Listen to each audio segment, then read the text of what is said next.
Type de soirée que tu affectionnes le plus, style de fille, la sape la plus chère que tu aies payée de ta vie, c'est quoi?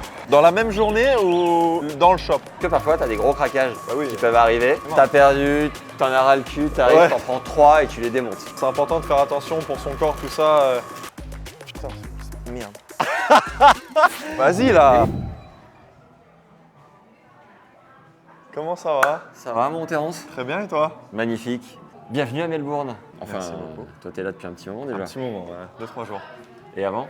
Avant j'étais à Hong Kong. Je suis en Asie depuis maintenant 3 semaines et demie. T'es acclimaté là. Ouais, je suis bien là. On va aller dans un petit jardin à 10 minutes à pied. Allez, Tu super. m'as dit que t'aimais bien la nature. Avec grand... Ah, j'adore ça. Et puis j'ai quelques questions pour toi. Allez, super, c'est parti. Tu connais un peu le quartier là ou sans plus? Non, du tout.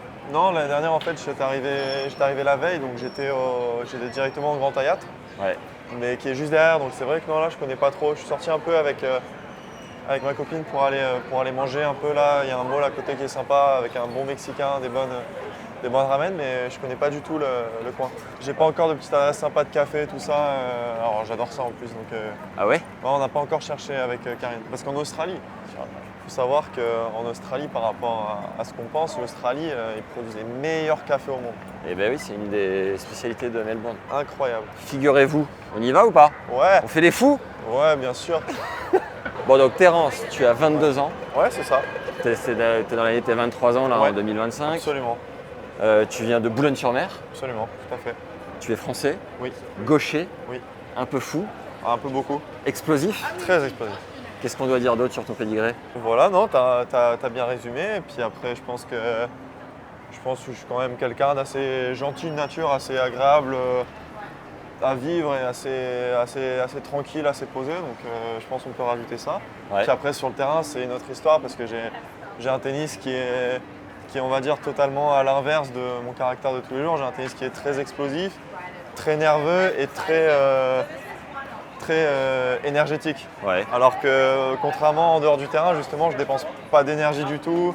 Je suis très calme, très posé. Donc c'est vrai que justement, il y a deux différentes personnes justement, il y a le terrain en dehors et sur le terrain. Ouais. Mais après voilà, chacun se connaît. Mais non, c'est vrai que c'est marrant parce que tout le monde me dit qu'en dehors du terrain, ça n'a rien à voir avec ce que je suis sur le terrain. Donc c'est marrant.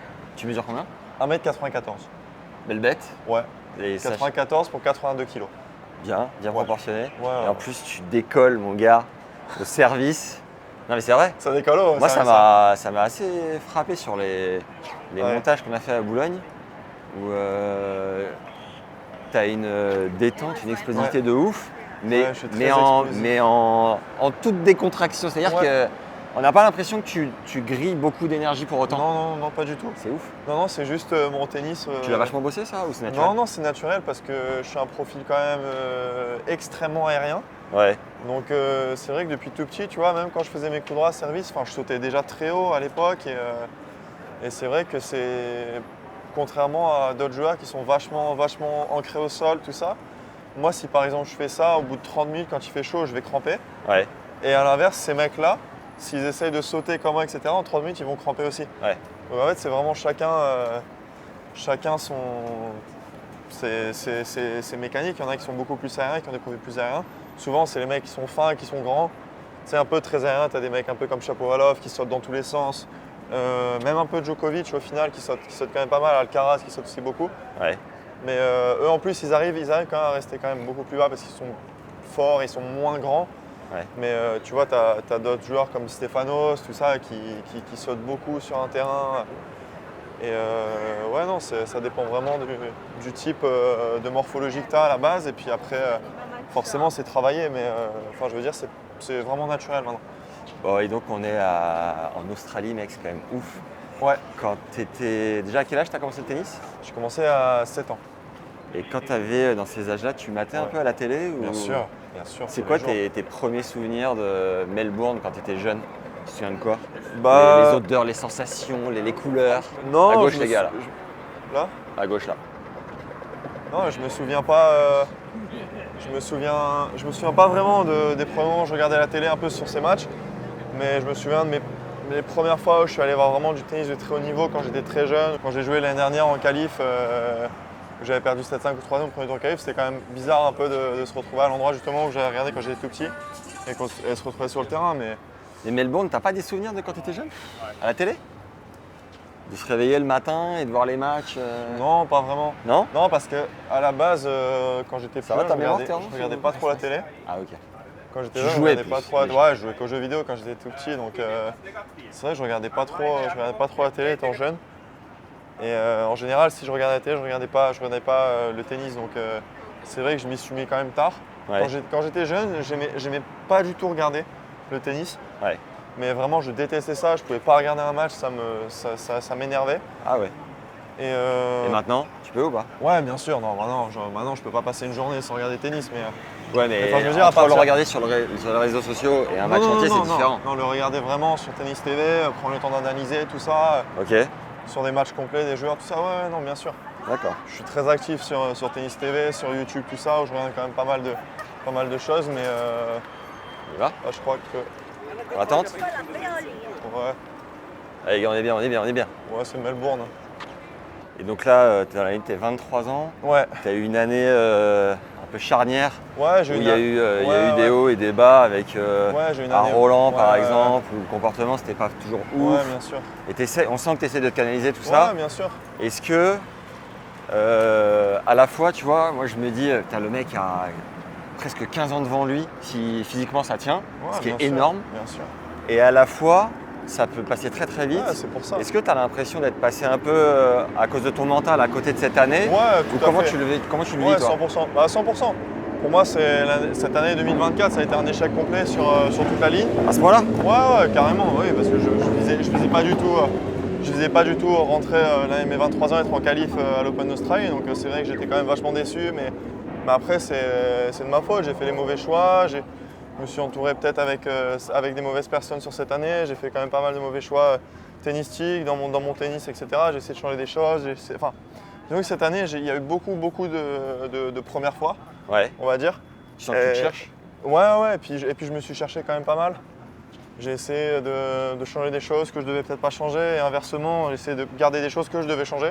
D'accord. Donc au final, au tennis, ça va très vite. Hein. D'ailleurs, j'étais monté 110, Ouais. 115 et j'étais franchement à 3 matchs d'être top 100. Ouais. Et c'est vrai qu'à ce moment-là, quand tu commences justement à comprendre certaines choses et que tu arrives dans des semaines où j'avais énormément de points à défendre, À droite là. Ouais. quand j'étais arrivé à la fin T'as ressenti la fin pression à ce d'année, moment-là? ouais, bien sûr. Bien sûr, j'avais 300 points à défendre, j'étais 110, si je perdais tout, je redescendais 220. Donc ça a été compliqué, j'ai réussi à maintenir quand même 140, 150. Ouais. Donc je suis quand même content. Et non, cette année, je suis vraiment prêt à attaquer vraiment les choses sérieuses parce que j'ai pris un an de maturité, un an d'expérience en plus sur le tour. J'ai vu ce qui allait, j'ai vu ce qui allait pas dans mon tennis, dans mon mental, etc. Ouais. Et ouais, aujourd'hui. Et ouais. là, aujourd'hui, je me sens vraiment prêt justement à faire les efforts nécessaires, à vraiment changer mentalement. Donc non, c'est vrai que j'ai vraiment hâte justement de commencer ici à Melbourne parce que c'est vraiment un axe de travail qui était énorme pour moi et sur lequel avec Guillaume qu'on est en train de régler. Guillaume Père, du coup, ton nouveau Ouais. coach qui est à Absolument. moitié en Chine, à moitié Ouais. avec toi. Exact. Et tu dirais que sur une échelle de 1 à 10, tu te connais à hauteur de combien? Comme là, tu disais que tu maintenant, tâtonnais, que tu te cherches, machin. Ouais, non, sur le terrain maintenant, je commence à vraiment me connaître à hauteur de 6-7, tu vois. Ok. Forcément, après sur le terrain, je ne me connais pas non plus par cœur sur le terrain, mais dans la vie de tous les jours, je me connais par cœur. Et après, mentalement, je sais aussi à quel moment je commence à partir mentalement, Ouais. à quel moment il faut que je reste concentré, à quel moment je sens que je suis en train de partir. Ça, je le sens beaucoup mieux que l'année dernière où j'arrivais pas à voir qu'un match m'échappait comme ça et ça me rendait encore plus dingue. Ok.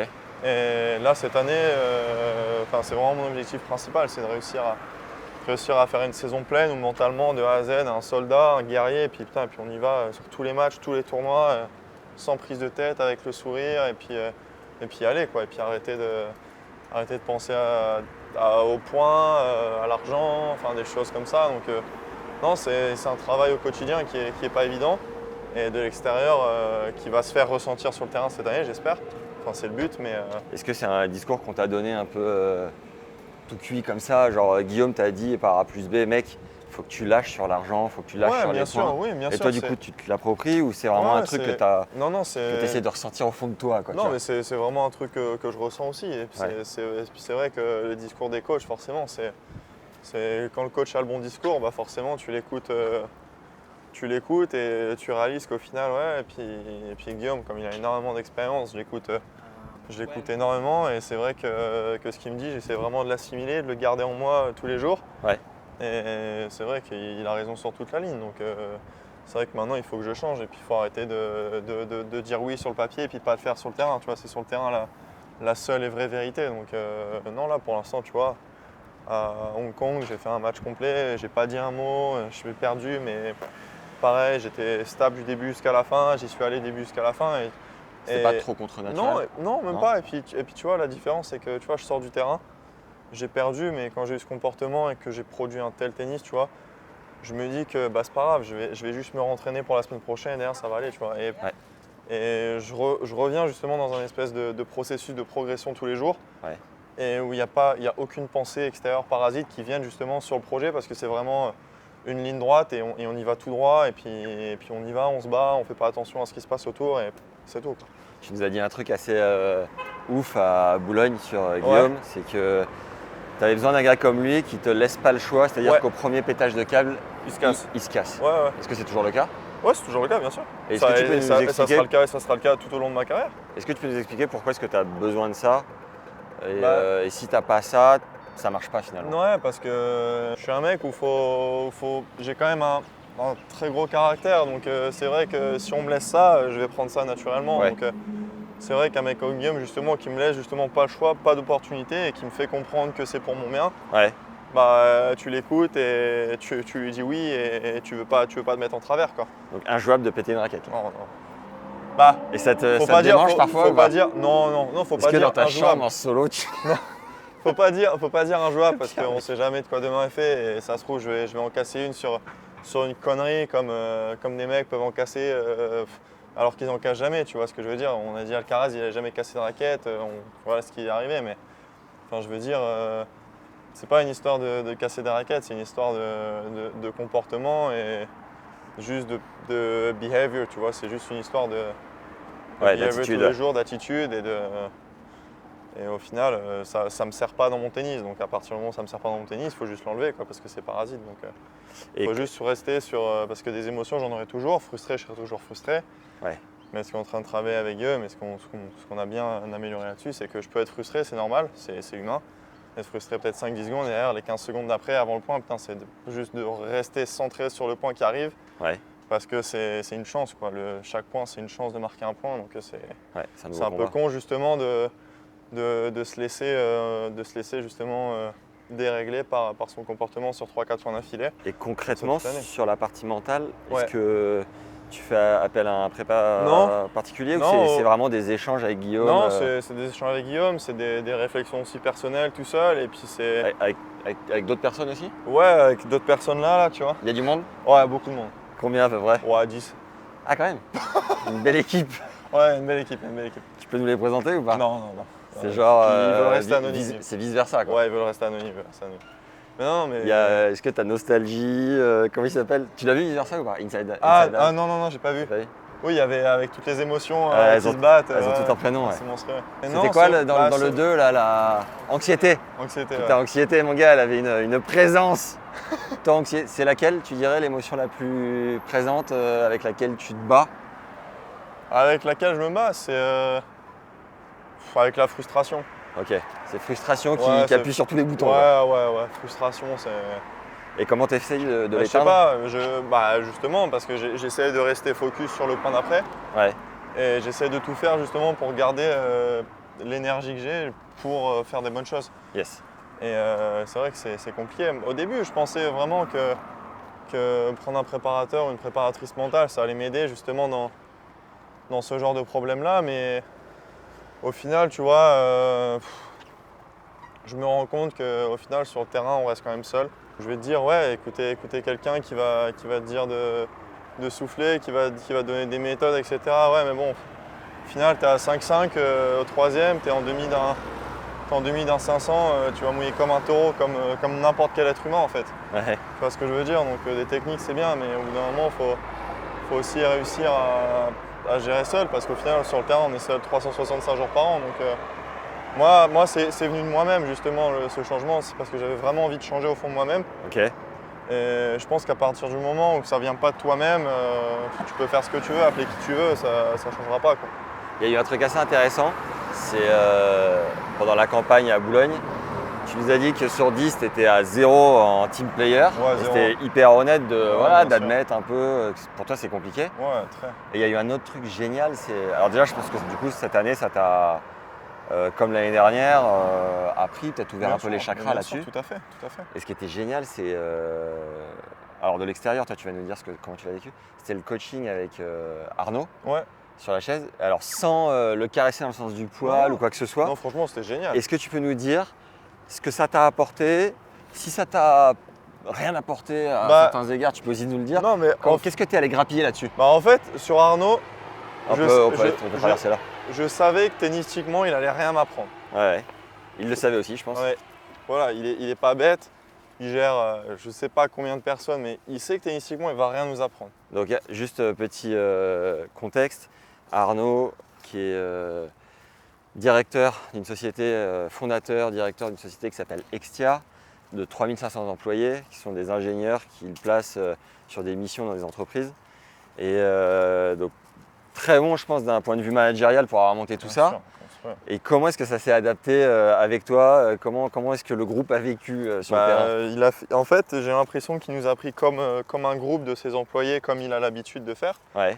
En fait, c'est qu'il s'est adapté justement à chaque comportement, à chaque individu, à chaque aide, parce qu'au final, il nous connaît quand même tous assez bien. Ouais. Au bout d'un moment. Je pense que tu as bien cerné, ouais. Ouais, mais bien sûr. Bien sûr, il sait comment je réagis, il sait comment je fonctionne. Il a vu quand même des dizaines et des dizaines de matchs. Il a assisté à des dizaines de matchs aussi. Donc, il savait que tennistiquement, il n'y a rien à nous apprendre. Donc, sur la partie mentale, c'est là où il a fait le.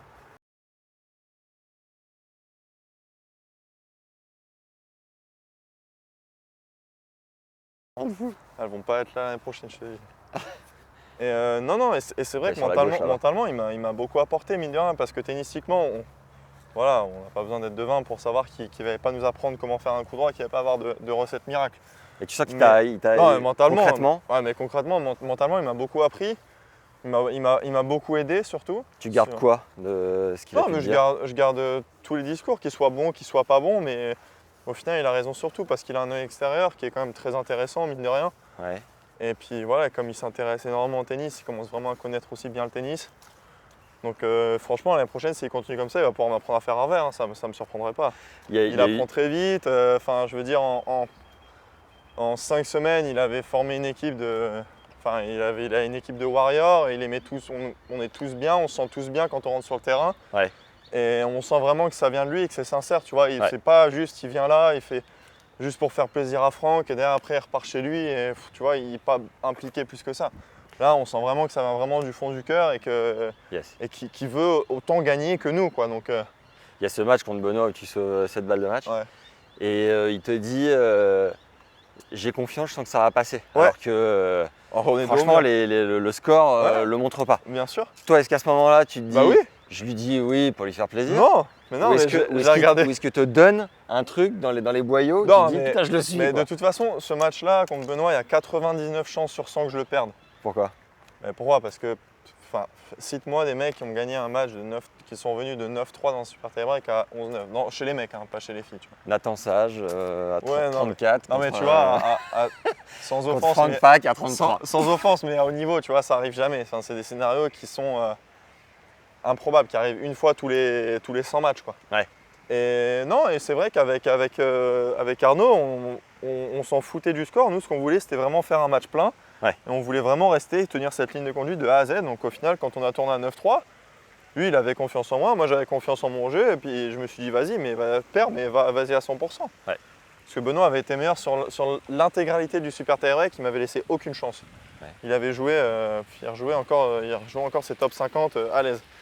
Et derrière, ce qui s'est passé, c'est que on y a juste cru, on y est juste allé à 100%. Et puis voilà, et puis le score c'était juste secondaire. Et puis on est juste allé comme ça, et puis ça s'est fait. Donc, non, et puis c'est vrai que Arnaud avait un discours qu'il y croyait, mais pas trop. Au final, je pense que ça aurait pu influencer aussi un peu le résultat. Donc c'est vrai qu'avoir quelqu'un qui croit à 100%, au final, bah, regarde, on a gagné la rencontre, on a gagné le match, et voilà, quoi.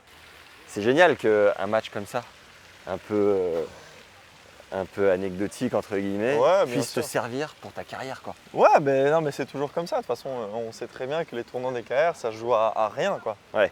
Tu sens que ça t'a apporté un peu de confiance en plus? Ouais, bien sûr. Ouais, Voilà. parce qu'il croit en chacun de nous, tu vois, vraiment du plus profond de son cœur. Donc ça nous apporte de la sérénité, de la confiance, quoi. Bon, donc on est au Carlton Gardens, Monsieur Ouais. Atman. Super, c'est ta maison, ça, non? C'est un peu chez moi. Ouais, c'est sympa. C'est le musée de... Alors attends, c'est le musée de quoi? Ça, c'est dans ce musée-là, il y a ta collection Pokémon, c'est bien ça? C'est ce que tu Voilà. as racheté il n'y a pas longtemps, tu m'as dit. Absolument. Génial. Tu m'as dit, on voulait t'emmener au Royal Botanic Garden Ouais.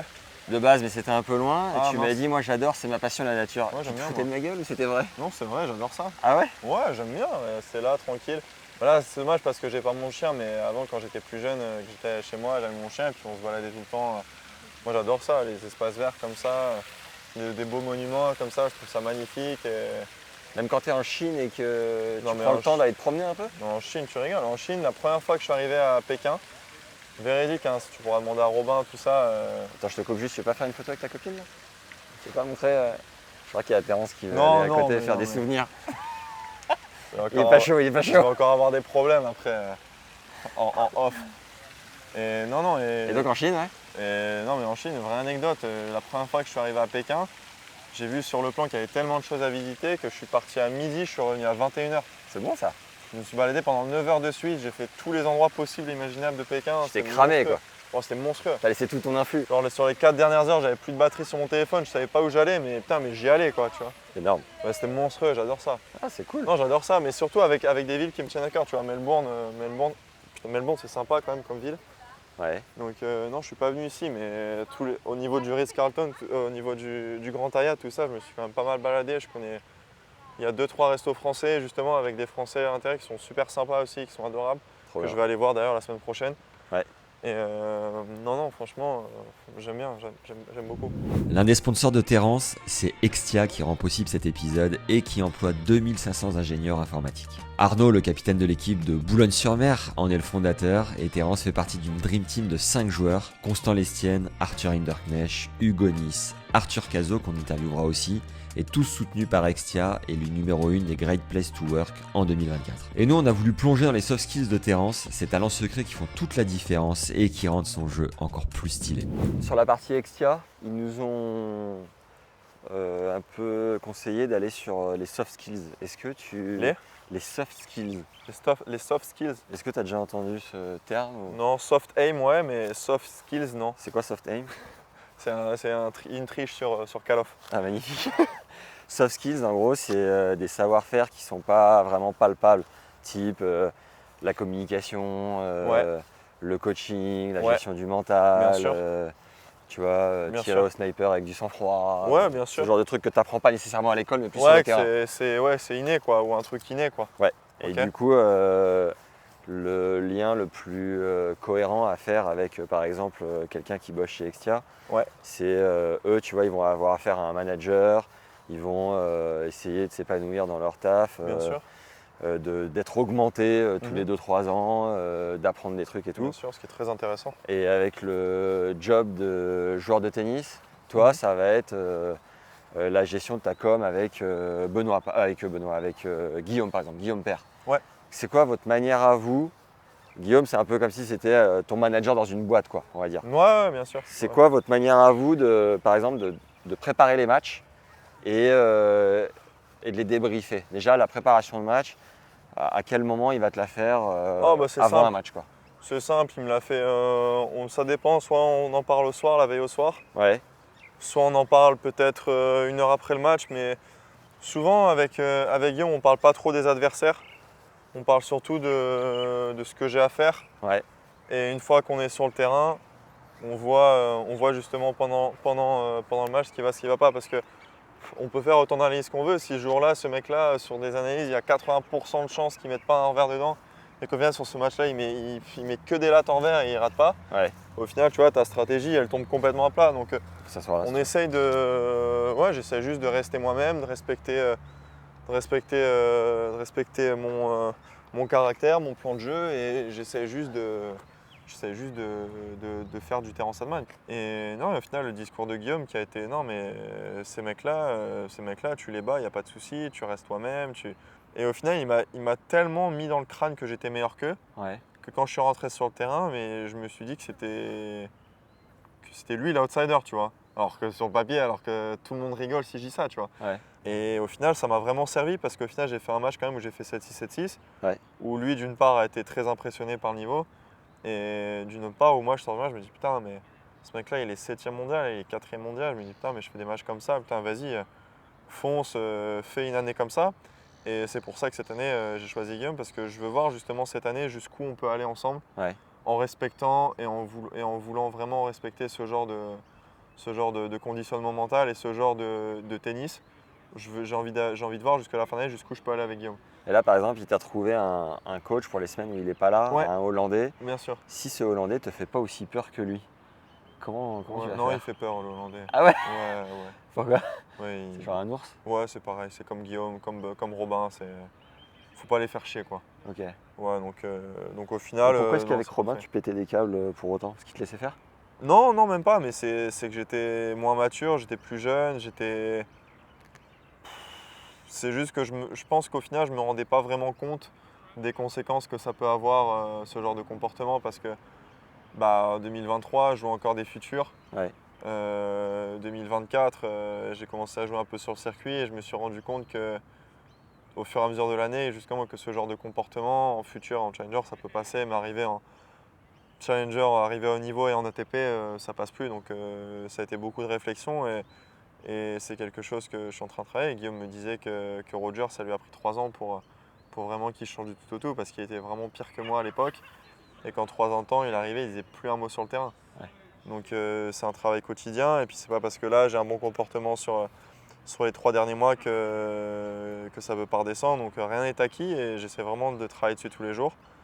Et après, on verra jusqu'où ça peut m'emmener. Mais c'est vraiment mon objectif principal cette année. Ouais. Pour revenir sur les soft skills, Ouais. quand tu es en match et que tu sens que tu es en train de dégoupiller, de perdre le fil, Ouais. à quel point, bon, tu me disais hier tout à l'heure que tu étais à 6 sur 10 en termes de connaissances tennistiques, que tu continues d'apprendre, Ouais, c'est normal, tu es bien jeune sûr. et tout.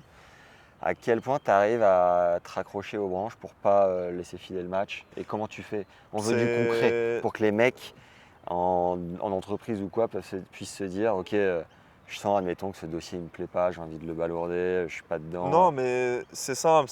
Comment essayer de garder le feu, quoi. Moi, ça vient de mon éducation sportive. Avec mon père, c'est vrai, il m'a jamais laissé l'opportunité d'abandonner ou enfin, pour moi, maintenant, c'est inconcevable de lâcher un match ou d'abandonner ou de lâcher un set. Enfin, c'est vraiment, je sais pas, c'est intérieur. J'ai envie de tout gagner, j'ai envie de gagner tous les points. Donc au final, Alors juste un poil de contexte, ton papa il est entrepreneur. Ouais. Et toi, tu n'as jamais trop été dans le giron fédéral aidé, tu as Non. toujours été un peu privé. à part, Ouais. privé, et tu as en toi ce feu Bien sûr. de vengeance un peu. Ouais, bien Et sûr. de dire voilà, beaucoup plus. je vais vous montrer Ouais, beaucoup plus que mon vous père. êtes trompé à l'époque. Beaucoup plus mon père que moi, mais moi, ça reste toujours dans un coin de la tête et je m'en sers justement à des moments où je suis un peu moins bien sur le terrain.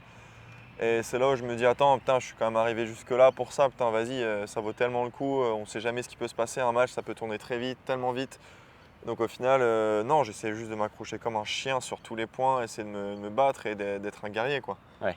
C'est juste le mindset, quoi. Même quand j'avais 10 ans, 11 ans, j'ai toujours été le même, j'ai toujours eu ce feu en moi et ça n'a jamais bougé. Donc je pense que c'est une histoire d'éducation. Et puis voilà, et puis à force de se prendre des murs et qu'au final on commence à voir un peu on commence à voir un peu que ça commence à porter ses fruits aussi, que je commence à gagner des très gros matchs contre des très gros joueurs.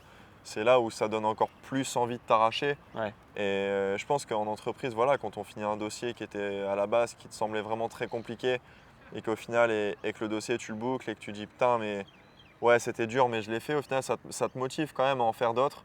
Et je pense que plus tu fais des dossiers qui vont être durs, plus au final, les dossiers qui te semblent durs au début vont te paraître faciles. et tu vas pouvoir justement passer sur des dossiers encore plus durs. Et au final, après, c'est interminable. C'est comme des matchs de tennis, quoi. C'est vraiment plus le challenge est difficile et plus ça brûle en toi de réussir à montrer à tout le monde que tu l'as fait, quoi. Alors, autre contexte, Ouais. pendant Boulogne-sur-Mer, on est venu chez toi avec Nathan qui filme. Tes parents nous ont prêté une voiture, on a dîné chez toi. Mais il y a une espèce de gentillesse, de bulle de gentillesse dans ta maison, dans ton foyer familial, qui est hyper touchant, qui est hyper agréable. Et franchement, c'était, je sais pas, ça a dû être un kiff pour toi. Enfin, je sais pas si ça a toujours été facile parce que aujourd'hui, je crois qu'avec ton papa, c'est la communication justement, c'est pas non plus toujours facile. Non, parce qu'il sait pas communiquer, mais c'est pas grave, je le connais. Mais tu as peut-être ta part de responsabilité aussi. Ah, bien sûr. Ça vient toujours de 2 personnes à la base, hein. C'est pas qu'une seule personne. Mais... Et quand, je pense, quand tu grandis, tu fais vachement confiance à ton père. Bien sûr.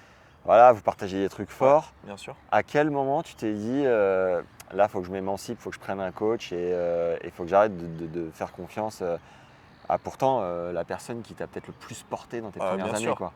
Bien sûr, ouais, c'est jamais un choix évident, mais je m'en suis rendu compte après les juniors où sa présence est arrivée un peu plus néfaste que bienveillante. Ok. Tu vois, c'était vraiment parce que je le connais, mon père il a envie de réussir comme moi j'ai envie de réussir, mais arrivé un moment où il n'a pas forcément les mots pour justement me faire avancer en fait. C'est plutôt des mots pour m'enfoncer et me faire réagir après, mais le souci c'est que… J'ai le même. C'est même chez moi. Donc le souci c'est que des fois c'est bien, des fois les discours ils passent, mais il y a des périodes dans l'année où les discours ils passent pas du tout, parce que des périodes où tu es un peu moins bien forcément dans l'année, ça peut pas être 365 jours par an, tu as le smile. Donc c'est vrai qu'il y a des périodes où ça passe pas, et ces périodes justement où ça passe pas, le fait qu'il soit un peu plus écarté du projet, ça m'apporte aussi du réconfort, parce que je sais qu'il est là, mais je sais aussi qu'il va pas être chiant. Tu vois, mais je sais qu'il est toujours là et qu'il sera toujours là pour moi. Et j'en suis infiniment reconnaissant, tu vois, parce qu'on n'a pas tous la chance aussi d'avoir des parents qui sont là pour nous tout le temps. Je connais beaucoup de joueurs qui sont très compliqués avec leurs parents, qui ne croient pas forcément en eux, etc. Donc non, c'est vrai que j'ai quand même beaucoup de chance sur ce point-là. Après, ils sont comme ils sont, hein, on ne les changera pas, maintenant c'est trop tard. Mais non, le fait qu'il soit écarté un but du projet, déjà, ça prouve une grande preuve de maturité aussi. Mais il est toujours là. Je sais que si je lui dis demain, peu importe ce que je lui dis, je sais qu'il sera toujours là pour moi. Et ça n'a pas de prix. Donc non, c'est bien aussi qu'il soit un peu écarté du projet, parce qu'à un moment, ça partait trop en vrille. Mais d'un autre côté, il est toujours là quand on a besoin. Peu importe. Il y a de l'amour, évidemment. Bien sûr. Et de l'autre côté, ta maman m'a dit un truc incroyable. Quand à Boulogne-sur-Mer, tu gagnes ton premier match, je lui dis bon, c'est passé, hein. Elle fait j'en sais rien, je suis parti au milieu du 3e. Je dis mais pourquoi? Elle me fait mais beaucoup trop dur, j'arrive plus, c'est dur de le voir dans ses états, de le voir se battre, de le voir en douleur, parfois en souffrance et tout. Qu'est-ce que tu as envie de lui dire à ce moment-là, quoi? Oh bah pars. Ah, finalement c'est le bon choix? Ouais, pars, bien sûr. Ma mère, elle stresse comme plus que 10 personnes à la fois. C'est une mère, hein, c'est normal. Son fils il joue, il est en galère, il est en souffrance. Elle le voit de ses propres yeux qu'il est en souffrance, ça la fait chier. Ma mère est quand même extrêmement émotive, donc c'est vrai que maintenant elle préfère s'éloigner un peu, partir et revenir justement quand c'est fini, comme ça, quand c'est beaucoup plus calme. Mais elle a toujours été comme ça. Mais c'est vrai que maintenant, comme il y a beaucoup plus d'argent en jeu, comme il y a beaucoup plus de points, que c'est des gros matchs avec des gros joueurs, que c'est médiatisé à mort, ça l'a fait stresser encore 100 mais c'est fois pas plus. que ça, parce que par exemple à Boulogne-sur-Mer, pour un match par équipe. Quoi, mais pour moi, elle savait que pour moi ça comptait beaucoup. Pour moi, elle savait que c'était très important d'être chez moi, de réussir à représenter ma ville comme il faut. Et même moi le premier, hein, j'étais le premier à être vraiment 10 fois plus stressé que sur des matchs sur l'ATP, tu vois. Et c'est quoi ta manière de communiquer? Parce que saison 1 des matchs qu'on a filmés, on t'a senti hyper abattu après les matchs, mais vraiment en mode éteint, avec les larmes aux yeux et tout. Et pour faire le parallèle sur le circuit, c'est quoi ta manière de communiquer après une défaite un peu dure? À quel moment tu commences à être lucide pour avoir les bons échanges, quoi, tu vois? Comment ça marche? C'est quoi ton process? Je pense que ça me prend quand même une bonne dizaine de minutes pour redescendre un peu, pour relâcher la pression.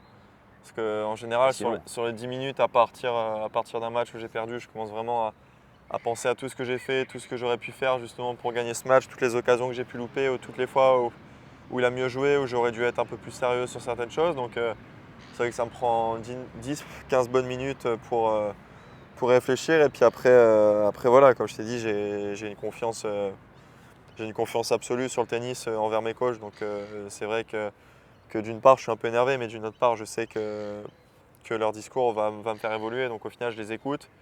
Donc au début, ça me fait chier quand ils me rentrent dedans après une défaite un peu dure. Mais Le soir même ou le lendemain généralement? Non, le soir même. Ah ouais? Ouais, sur le vélo, je suis en train de faire ma récup, au bout de 10 minutes, paf. On y va.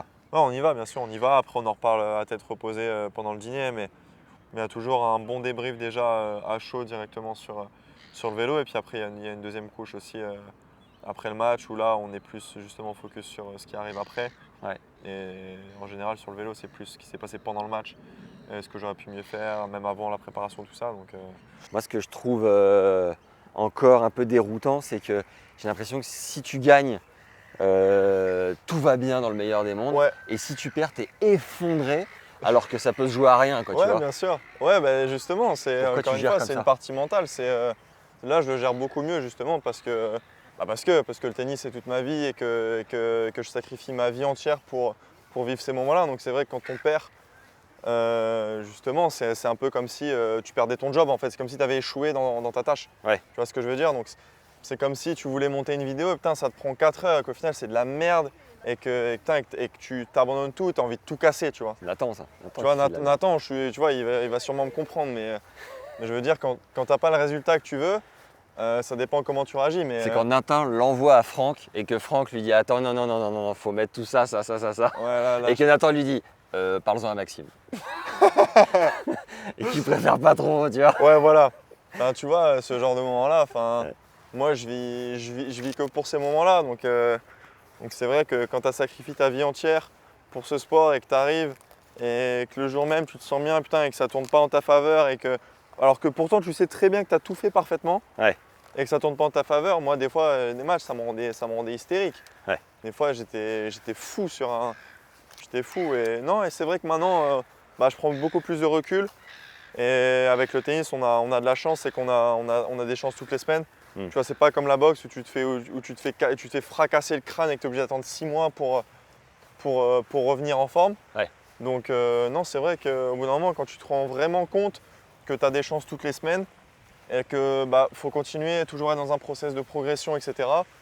Ça part encore une fois de la préparation, du conditionnement et c'est ce qu'on travaille avec Guillaume. Donc les défaites, elles ont beaucoup moins d'impact négatif, elles ont plus d'impact positif dans le sens où voilà, qu'est-ce que je dois régler maintenant pour pouvoir être beaucoup plus performant que cette semaine-là. Yes. Et au final, en étant dans un process comme ça, tu fais qu'évoluer, donc tu fais pas les mêmes erreurs, tu fais que progresser, ton classement il fait ça, quoi. Tu dirais que c'est quoi les trucs dont tu rêvais quand tu étais jeune en devenant joueur de tennis professionnel qui ne Ouais. sont pas du tout réels finalement? Trucs que tu fantasmes et, Ouais. dans la vraie vie du circuit, tu dis ah ouais, mais non, en fait c'était un rêve qui n'est pas du tout vrai, quoi, tu vois. T'as ça un peu, quoi? Ouais, je dirais où les fois quand tu es jeune, forcément, t'as pas d'argent et tu dis que ce sport-là, tu as quand même beaucoup d'argent, etc. Et Que tu peux en avoir beaucoup. que tu peux en avoir beaucoup. Et les premières fois où j'ai touché vraiment des gros chèques, Ouais. des gros chèques, des 5-6 chiffres. Et quand tu es plus jeune, tu te dis non, mais attends, mais c'est impossible, etc. C'est irréel de recevoir des chèques comme ça. C'est lequel le plus gros que tu as pris?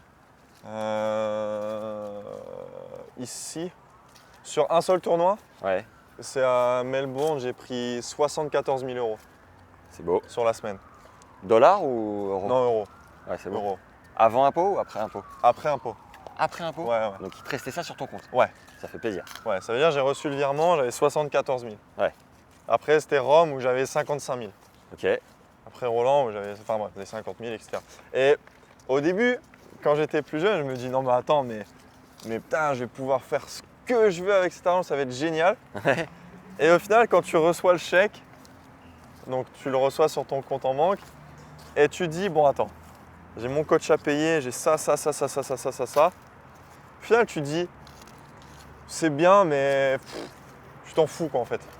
Ah, toi tu crames quand même dans les fringues, non? Non, Tu fais des oui, bons craquages dans les un peu, mais enfin je veux dire, Les à pompes Balenciaga, à l'époque- elles coûtent un petit billet, quoi. à l'époque, à l'époque où j'étais plus jeune et je fantasmais vraiment sur avoir des gros prize money, gagner des gros matchs, etc. Ouais. Au final, le fait de gagner ces gros matchs-là, ça me procure toujours c'est toujours un sentiment inégalable et c'est exceptionnel. Ouais. Mais la partie justement financière où, comme on me le disait, tu vas voir, c'est incroyable, si ce tournoi-là, tu gagnes ça va faire tant. Au final, tu passes vite à autre chose, quoi, en fait. Ok. Tu te souviens pas de cet argent-là, quoi, en fait. Donc au final, je dirais vraiment que pas la plus grosse déception, forcément, attention, hein, c'est toujours des grosses sommes d'argent et voilà, et je suis très reconnaissant de pouvoir vivre de mon sport, hein, c'est vraiment une chance extrême. Et non, et au final, on vendait un peu du rêve et au final, c'est pas... Si, forcément, c'est bien, mais enfin, je veux dire, c'est pas comme les gens peuvent le penser. Ouais. C'est pas, ouais, ça y est, on a gagné des dizaines et des dizaines et des centaines de milliers d'euros. Ouais, on est chez Vuitton tous les jours, on fait n'importe quoi, on fait la fête tout le temps, on dépense sans compter, on donne à par-ci, par-là, etc. Tu vois, c'est pas du tout comme ça. Donc, Sachant que t'es encore, t'es pas encore dans les 50 ou dans les 30 ou dans les 20 ou même dans les 10. Ouais, donc ça peut vraiment s'envoler. Ouais, mais même après, c'est toujours pareil. Après, justement, ton staff, il coûte plus cher. Donc, au final, tu réinvestis ton argent. Au final, que tu sois 150 ou 10, tu le réinvestis de la même façon. Donc, Tu nous as dit à Boulogne là, que ça t'avait coûté 200 000, en 2024. Ouais, 200 000. Ce qui est un petit billet. Beaucoup. Ce qui est beaucoup. Cette année, justement, j'essaie de faire une année un peu plus économie. Ok. J'essaie de faire. Tu vas faire gaffe sur quoi? Sur beaucoup de choses. Tu vois, par exemple, si j'ai le choix d'être dans un hôtel à 150 € ou d'être dans un hôtel à 300 €, tu vois, je vais choisir l'hôtel à 150 €. Tu prendras pas le Airbnb pour autant? Bah si, attention, si, mais Tu si, pourrais? quand je suis. Bah oui, non, mais quand je suis avec ma copine, quand on part en vacances, on prend que des Airbnb. On prend jamais des hôtels de zinzin. Mais pas avec les coachs. Avec les coachs, Airbnb, non, non, parce que j'ai beaucoup de respect pour mon staff.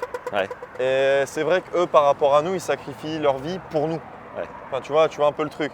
Nous, on sacrifie notre vie, mais derrière, on a quelque chose. Alors que les coachs, entre guillemets, pour ce qu'ils font, ils n'ont rien. Ouais. Donc au final, je préfère faire plaisir à mon staff en premier. Ouais. Et justement, mes coachs payent rien. C'est moi qui leur paye absolument tout, les chambres d'hôtel, les billets d'avion, la nourriture, etc. Et pour moi, je trouve ça normal. Je trouve ça déjà d'une quand même parce qu'ils sacrifient quand même leur vie pour nous. Donc c'est la moindre des choses.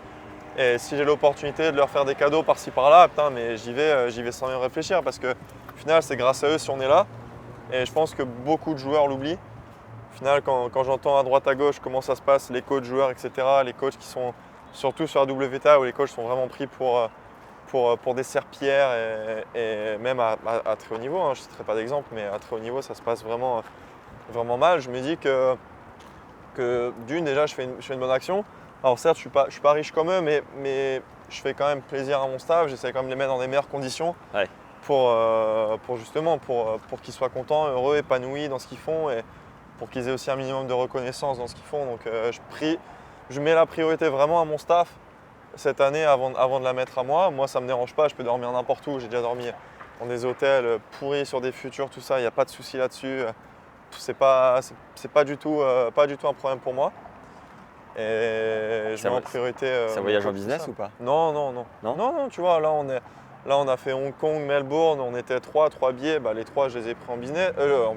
Non. Les trois je les ai pris en première du coup, on n'est pas en business mon gars. Les trois je les ai pris en éco parce que voilà, jusqu'à partir du moment où si ton coach il voyage en éco, si tu le fais voyager en éco, c'est ton devoir de voyager avec lui dans la même chose parce que tu vis les mêmes galères. Donc ça part du discours du coach, ça part du fait de même si on gagne des gros matchs, même si on gagne des gros tournois, voilà, faut rester humble, il n'y a rien qui est acquis, il faut toujours recommencer la semaine d'après. Donc non, c'est vrai que Donc voilà, j'essaie de faire attention, j'essaie de faire plaisir aux gens qui m'entourent, aux personnes qui sont là pour moi, et puis voilà, et puis après on verra ce qui se passe. Mais très bien. Il y a certains tournois où forcément où je suis obligé de voyager en business quand tu vois, quand par exemple le vendredi je dois partir d'un tournoi et je dois aller dans un autre continent et que j'ai 14 heures de vol et que je joue le mardi matin, ouais voilà, je peux me permettre, j'ai les moyens de pouvoir voler en business, d'être dans les meilleures conditions.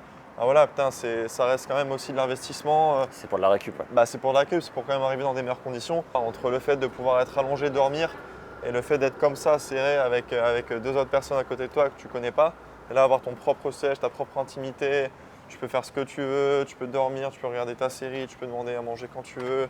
Ouais, c'est cool. Enfin, tu vois, je veux dire, Boire du champagne à volonté. non, mais moi je bois pas d'alcool, mais Ah bon? non, j'aime pas du tout l'alcool. Tristesse. Non, ouais, désolé. Moi je reste au Fanta et au Coca, si tu veux. Ah bah voilà. Et au final, tu dis, ouais, bah aussi je sacrifie aussi ma vie pour ça, donc il faut aussi profiter un peu, savoir aussi profiter des bons moments. Et voilà, et je suis très reconnaissant d'avoir la chance de temps en temps de pouvoir voyager en business. Pour moi, c'est un rêve de gosse aussi, parce qu'au final, ça ne vient pas de l'argent de mes parents, tout ça, c'est vraiment mon argent à moi. C'est moi qui l'ai gagné avec la sueur de mon front. Et T'as dit plusieurs fois, Ouais. je sacrifie ma vie. C'est quoi les sacrifices les plus relous que tu as à faire pour être sur le circuit? bah non, au bout d'un moment, c'est plus des sacrifices parce que c'est ma vie entière. Mais quand on est plus jeune, quand on a 15-16 ans, c'est pas évident de se dire qu'on se coupe entre guillemets du reste du monde, entre guillemets, que bah voilà, tu vas pas voir tes potes le week-end, il faut que tu t'entraînes. Le soir, bah voilà, faut que tu te couches tôt, c'est important. La récup, c'est plus important que l'entraînement. Ouais. Derrière, faut rester sérieux, faut que tu aies une bonne conduite, il faut pas que tu manges n'importe quoi. En fait, c'est des Peut-être petits Fanta. sacrifices au quotidien, en fait, tu vois. Ouais. Et quand tu es plus jeune, pour toi, tu penses que c'est vraiment quelque chose d'extra parce que tous tes potes, tu les vois, même encore aujourd'hui, je vois toujours mes potes ça, qui sortent tout le temps, qui mangent ce qu'ils veulent, etc. Putain, et toi, tu dis, bon, bah ouais, dans 4 jours, je joue, je suis obligé de bien manger là, je suis obligé de prendre mes protéines le matin, je suis obligé de prendre des ci, protes Ouais, j'ai tout, j'ai tout. Créatine aussi? Ouais, moi j'ai tout. Dopamine? Ça veut rien dire. Fentanyl, j'ai tout, moi. Tony Glandil? Ouais, J'ai tout. J'ai tout. Bon, on va terminer avec quelques questions un peu plus courtes Ouais, bien sûr. pour mieux te connaître aussi. Attends, viens, on va dans le 7-Eleven. Allez, si tu veux. Ouais, ils ont peut-être des paquets de cartes Pokémon. Style de musique que tu écoutes? Hard rock, 100%. Âge auquel tu as réussi à faire tes lacets la première fois? Pas facile. Faut demander à ma mère. L'âge auquel tu as arrêté de croire au Père Noël? Ne me dis pas, faut demander à ma mère. Tôt, Ah ouais? très tôt. Avant 7 ans? Non, 7-8 ans. Ok. 7-8 ans, je dirais. Couleur préférée? Noir. Voiture préférée? Voiture préférée, alors, j'hésite entre 3 modèles. Ouais. McLaren P1, Ok. Audi R8 Ouais. et Nissan GT-R. Super. Style de fille que tu aimes, que tu apprécies? Ma copine. C'est-à-dire? Ma copine brune, intelligente, grande, bien gaulée et très gentille. Superbe. On va aller voir s'il y a des Pokémon là-dedans. Ça m'étonnerait. Aïe, putain, Ah sa ouais? mère. Ah là, t'es genre, à tout moment, tu peux prendre un paquet là? Bien sûr. Ça part sur du Choco Pops. Tu sais, je dis ouais, faut attention. Bon, alors du coup, Soren Patch Kids, Berry, faut que j'en ramène au moins 4. Ce soir, je fais gaffe.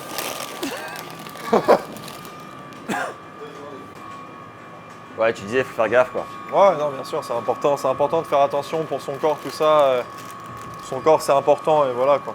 T'attends, viens voir. Ah ouais, génial. Non. Ah merci, c'est gentil. J'en avais besoin en plus, c'est parfait.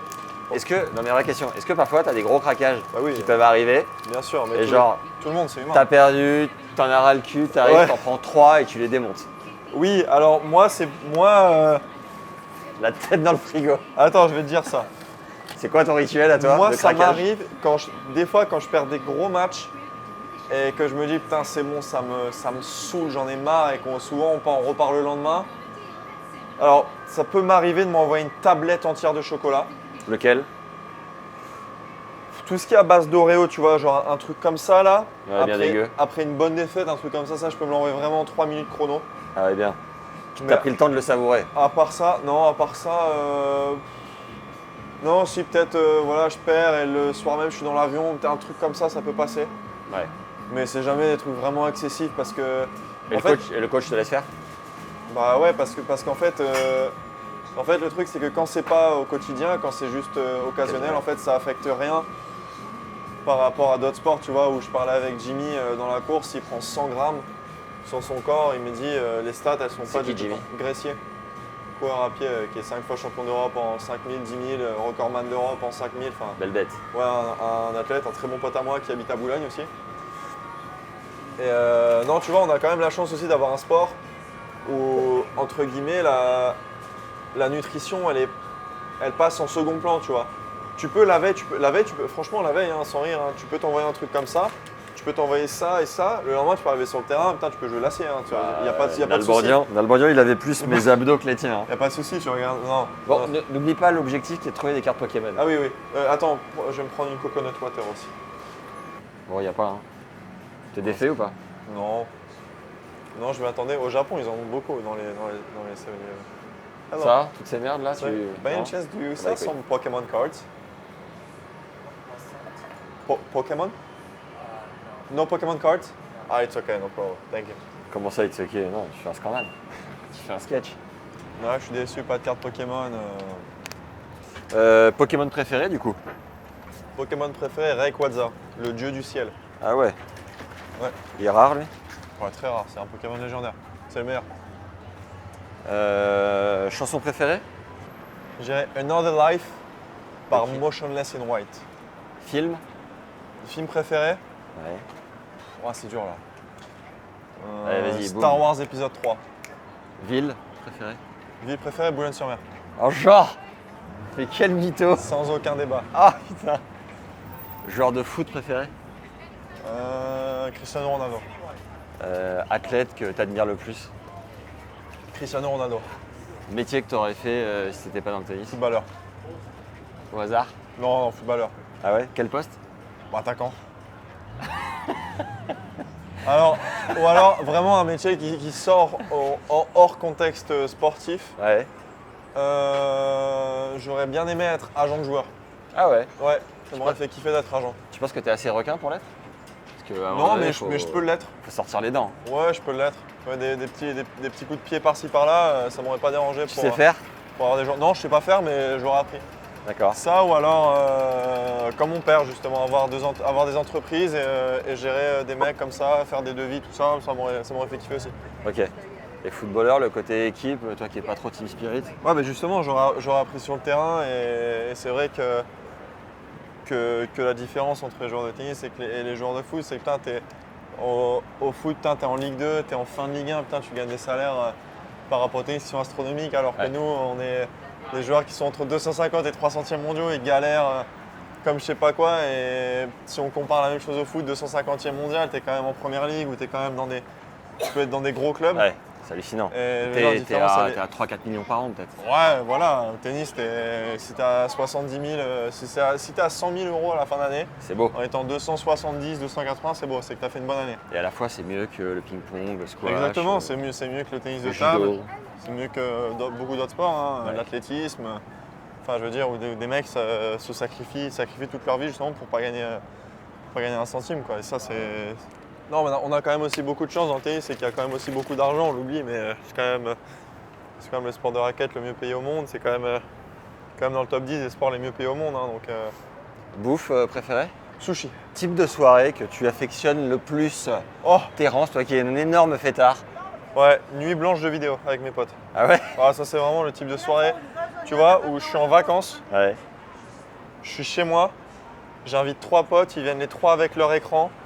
Non, mais alors, je vais vous raconter là, une soirée typique. Ça doit sentir très très bon là-dedans. Depuis que j'ai 15 ans, c'est toujours les mêmes choses. J'invite les mêmes potes. Ouais. On va chez moi, on fait les mêmes rituels. Soit on ouvre des cartes Pokémon pour commencer la soirée. Voilà. Ensuite, on part au McDo. On Superbe. s'envoie un énorme McDo. Ouais. Ensuite, on part au cinéma. Alors Ouais. écoute bien, les gens vont se dire non, mais pourquoi au cinéma? Mais écoutez bien, parce que là, c'est très important. Ouais. Au cinéma, on achète 4 énormes paquets de popcorn. Yes, c'est les vacances. Non mais c'est les vacances. On flash. Il faut quand même se lâcher à un moment donné. Ouais. Faut arrêter les conneries et dire ouais, faut 365 jours par an, on est comme ça. Ceux qui disent ça, c'est des menteurs. Voilà. Personne ne le dit. Hein. Ouais, mais c'est pour ça. Mais donc on prend 4 énormes paquets de popcorn, on rentre à la maison, chacun a son propre écran, on a 4 sur l'écran, On rentre à la ça maison, part. on Direct. vomit. Et après, ça part. On joue toute la soirée, puis on va se coucher à des heures pas possibles, on dort toute la Ah, journée. t'as dit on nuit est- blanche. Ouais, mais après on dort forcément le matin, quoi. Ouais.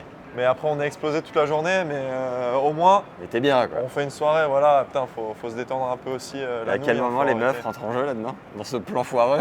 Non, bah non, justement, parce que on est 4 potes où soit on est tous casés déjà depuis un moment. Oh, genre, quand t'as 14 ans, mon gars. Non, mais non, pas quand j'ai 14 ans, je te parle de là, l'année dernière, etc. Quand on est casés, en général, on fait rien. Et après, si, ça nous arrive un peu de sortir dans des bars, un peu, mais franchement, si on sort après 23h, c'est vraiment une ou deux fois dans ma vie, ça m'est arrivé, tu vois. Toi, t'es déjà allé dans les bars, t'es capable socialement d'aller parler à des Non. nanas qui te plaisent? Non, Injouable? non, non. Tu fais comment pour draguer? Moi, je drague pas. Ah bon? Et comment t'as fait pour choper ta nana? Bah, je l'ai rencontrée en faisant du shopping à Miami. Bah, en fait, on a une amie en commun. Ouais. Donc en fait, c'était simple parce qu'avec cette amie-là en commun, du coup, on commençait à parler ensemble et on est rentrés tous dans une discussion. Ouais. On a commencé à échanger un peu et au Et final, t'as après, dit à sa pote, tu veux pas m'envoyer le number? Non, c'est elle qui m'a ajouté directement. Oh, Donc, genre ouais. Souvent, il y a des gens, des femmes, des filles qui essayent quand même de profiter de la situation. Ouais. Tu vois, ça se passe beaucoup dans le foot où derrière, elles portent plainte pour X ou X raisons. Et c'est vrai que, bah, comme pour moi, la carrière, c'est plus important que n'importe quoi. C'est vrai que je fais très attention à ça. Que voilà, je fais jamais de bêtises avec des personnes que je connais pas ou en lesquelles j'ai pas du tout confiance. Donc non, c'est vrai mais je connais beaucoup de joueurs qui se sont fait un peu niquer comme ça et au final les nanas elles ont porté plainte ou les nanas finalement elles ont dit qu'elles prenaient la pilule alors qu'elles la prenaient pas, derrière elles se retrouvent à avoir un gosse dans le dos, enfin tu vois, je veux dire il y a des choses ça peut arriver très vite, tu vois. Et surtout en étant sportif parce que bah voilà, elle voit le côté un Tout droit, peu, là, je crois. Non? elle voit le côté un peu famous, un peu le truc où il y a des caméras et tout ça, donc Tout droit, ouais. Donc c'est vrai que ça peut aller très vite et c'est pour ça que bah, moi personnellement je fais très attention, mes potes aussi. Et voilà, et puis on n'a jamais eu de problème. Mais en contrepartie, je connais beaucoup de joueurs qui ont beaucoup de problèmes avec ça. Est-ce que t'es plus casquette ou bandana? Casquette. Quand il fait chaud comme ça, casquette. Mais là sur les indoors en France, là, en rentrant en Australie, full bandeau. Est-ce que t'es plus short limite pantacourt ou short au-dessus du genou? Au-dessus du genou. Ok. Pantacourt, c'est pas de mon époque, je suis désolé, mais. T-shirt oversize ou, Oh, oversize. ou sans manches? Alors mes t-shirts de ville, quand j'achète des vêtements qui sont un peu branchés, un peu chers, dans les 99% des cas, c'est des t-shirts oversize. La sape la plus chère que t'aies payée de ta vie, c'est quoi? Vas-y, balance. Dans la même journée ou juste l'habit en lui-même ou est-ce que dans le shop? Ouais, balance toutes tes conneries que t'as pu faire. Dans le shop, un Après- shop une fois. Ouais. Là, c'est Euh, des kiffs aussi que tu t'es Ouais, fait, quoi. ça m'est déjà arrivé. Ça m'est déjà arrivé chez Balenciaga de faire un moins 9000. C'est beau, ça. Ouais, dans la. Tu en retournais 20 plusieurs fois dans la journée. en 20 minutes. Yes. 20 minutes dans la boutique. C'était j'ai quoi, dû une prendre- veste? Ouais, c'était une veste, 3 paires de chaussures, 2 suites, 3 t-shirts et t'en as déjà pour 7-8 000. Et c'est vrai que derrière, un petit sac pour la chérie, tout ça, donc c'est vrai que ça part vite et ouais, à moins 9 000. Yes. Ouais, mais après, attention. Après, on parle de SAP. SAP, pour moi, c'est sacré. Ah ouais. Ouais, moi, j'aime bien m'habiller, tout ça. Donc, Et l'accessoire de mode que tu préfères le plus? Tu m'avais surpris avec une petite pochette là, en saison Ouais. 1 de Boulogne-sur-Mer Bah- qu'on n'a pas revu en saison 2, j'étais un peu triste. mon accessoire préféré, c'est les trousses de toilette, justement, qui font, tu vois, un peu style un peu footeux, style un peu basketteur, tu vois. Tu sors de chez toi avec ta truc, quoi. Ouais, c'est ça, j'adore ça. Ok. Là, j'en ai repéré une, là, d'ailleurs, chez Goyard, là, dès que dès que je passe 2-3 tours ici, je vais aller me la choper. Bon, je te souhaite, hein. Ouais, non, mais il y a des trucs sympas, des accessoires sympas. L'année Moi, je suis dernière- pas trop tout ce qui est sac à dos ou sac de voyage aussi. J'ai un beau sac que Franck m'a offert Sympa. quand je suis sorti des qualifs en Australie, qui m'avait offert un très beau sac de voyage. Mais non, à part ça, je suis pas trop accessoire de mode. Je suis vraiment plus fringues, etc. Et si, après, les plus grosses dépenses que j'ai pu faire, c'est pour m'acheter ma montre en fin d'année. Ouais. Quand voilà, j'avais fait une bonne saison, voilà, je me suis fait plaisir, je me suis acheté une Rolex. Combien? Et je l'ai acheté en magasin, je l'ai eu à 11 000 il me semble. Bon, ça va. Ouais, ça va, sympa. En plus, Ça c'est un va. bon placement. Ouais, c'est un beau placement, encore une fois. Tu vois, par exemple, ça c'est monstrueux, ça par exemple. Un beau Lamborghini Urus, tu vois, ça me fait plaisir. Ah ouais? Ouais, j'adore ça. T'es capable d'y aller là-dessus? Ouais. Mais bon, 600 000, fait chier un peu quand même. 600 000 boules, ça? Ouais, facile. Oh la vache. Bon, plus 400 que 600, mais tu rajoutes les options chez Lamborghini, ça vaut cher. Avec les assurances en plus, ouais. Mais la voiture est monstrueuse, hein, franchement. On viendra faire Et on va faire, comment ça s'appelait, l'émission sur MTV où ils allaient visiter la maison d'un gars un peu connu, un rappeur. Et dans son garage, tu avais genre 10 bagnoles comme ça. On fera ça chez toi. Faudra que tu me le fasses dès que je suis un peu 20. meilleur. Ouais, dès que je suis un peu meilleur et dès que j'ai fait ma pièce entière pour ma collection Pokémon. Ah ouais. Parce que là, je Là, faut qu'on rachète. prenne 2 semaines, Non, parce que là, je rachète à foison du Pokémon. Là, je pense que tu te rends pas compte. Et alors juste pour terminer sur le tennis, Ouais. l'année dernière, tu t'es pas loin de sortir au premier tour qualif. Tu es mené 1-7. 1-7, 4-3, 0-30. Voilà. Et je gagne 6-4, 6-1. Et tu finis par te qualifier, tu prends le premier sur Daniel au premier tour. Je crois que tu mènes à 7 à break. Non. Non, 1-7. 1-7, 1-0. Mais j'ai galéré toutes les qualifs. Hein. Toutes les qualifs, Mais là, c'est quoi ton plan cette année là? bah, c'est de faire pareil que l'année dernière et mieux. Ouais. Donc mon objectif, c'est l'année dernière, j'ai perdu au premier tour de tableau. Cette année, c'est passer les qualifs et passer un tour de tableau. Et pour moi, j'aurais mieux fait que l'année dernière. Donc pour là, mon objectif, c'est d'aller le plus loin possible, forcément, comme dans chaque tournoi, aborder match par match. Mais c'est déjà réussir à gagner mon premier tour qualif. Ouais. Parce qu'il y a beaucoup de joueurs qui jouent extrêmement bien en qualif. Hein, quand on voit des Nishikori en qualif, quand on voit des Nishikori qualif, des Lucas Pouille qualif, des Mackenzie McDonald pâté de série qualif, des mecs Frank étaient, Pack. des mecs qui étaient top 50 toute la saison 2024 et qui là, tu vois, tu joues, j'ai une connerie, mais tu joues un Dusan Lajovic qui est 120 ou un Djere qui était 27 à la même période de l'année et là qui est 210. Ouais. Au final, hey, how are you? Ce qui s'appelle une sous-chatte. Ouais, c'est Vertanen. Non, mais je veux dire, si tu chopes un. Bah, tu vois, même lui, tu chopes, bah regarde, bah tu vois, parfait exemple. Vas-y, Lachvili. Auto. Ah ouais. Tu veux Nicolas qui est 210, bah, j'ai joué d'ailleurs. T'es là, mon Nicolas? J'ai joué en Corée du Sud, perdu 6 d'air. Bah vas-y, va le jouer à 250 lui. Ouais.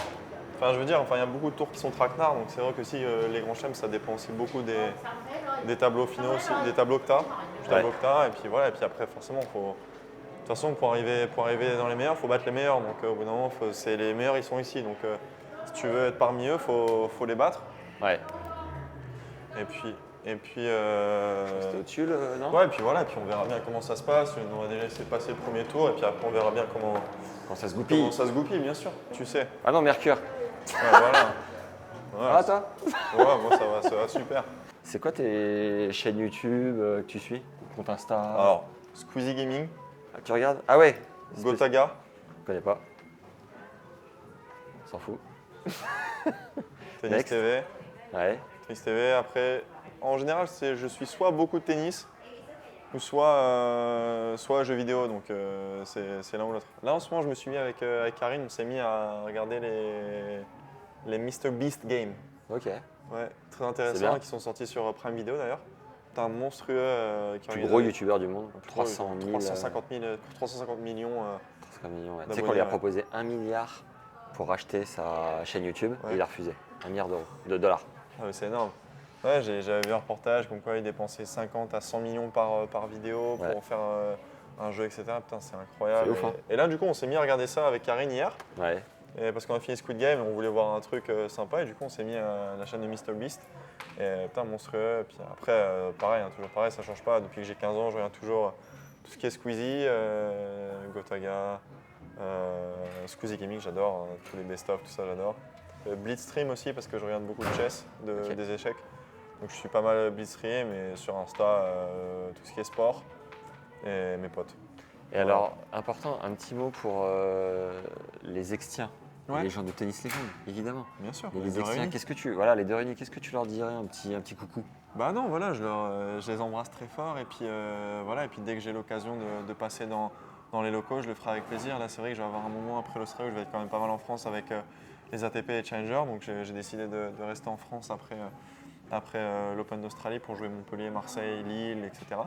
Donc voilà, si j'ai l'occasion de passer dans les locaux, je passerai avec plaisir, rencontrer un peu tout le monde, voir comment ça se passe au sein de l'entreprise. Et moi, ça me fait toujours plaisir aussi de rencontrer beaucoup de gens sympas et puis voilà, et puis j'ai hâte. Allez, vas-y, conclue parce que je sens que t'es fort là-dessus. Ah, je vais faire la Qu'est-ce qu'on va faire? Non, abonnez-vous à la chaîne de Tennis Legend qui s'affiche juste là. Voilà, n'hésitez pas à s'abonner aussi à mes réseaux qui sont juste là. Ah, genre. Et à Tennis Legend Posca qui va s'afficher juste là. Et à Tennis Legend sur Insta juste là.